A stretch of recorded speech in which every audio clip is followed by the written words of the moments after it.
இந்த வீடியோ பாக்குற government officers இல்ல போலீஸ் ஆபீசர்ஸ் ஒரு குட்டி குழந்தை ஒரு உயிரின் கூட மதிக்காம காசு கொடுத்து வளர்க்கணும் வாங்கி வந்த நாயை கொடுமைப்படுத்துறாங்க, சித்திரவதைப்படுத்துறாங்க.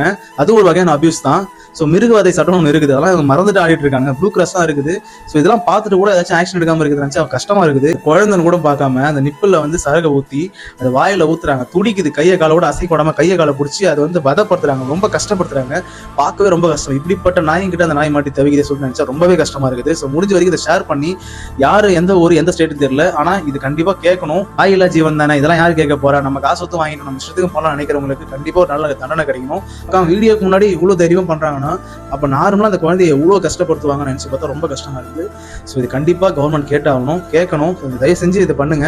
ஏன்னா ஏகப்பட்ட பேர் இதே போல தான் பண்ணிட்டு இருக்காங்க. நம்ம காசு கொடுத்து டாக் வாங்கிட்டோம், நம்ம இஷ்டம் சொல்லிட்டு அதை போட்டு இல்லாத கஷ்டத்தை கொடுமையெல்லாம் பண்றது, கேட்டா அது எங்க டாக்னு சொல்றது. எதுவா இருந்தாலும் அதுவும் ஒரு உயிர் தான். காசு கொடுத்து வாங்கிட்டா நம்ம கொள்ளலாம்னு கிடையாது. ஏதாச்சும் பெரிய ஆபீசர் பார்த்து நடவடிக்கை எடுக்கணும்னு கேட்டுக்கிறேன். தேங்க்யூ.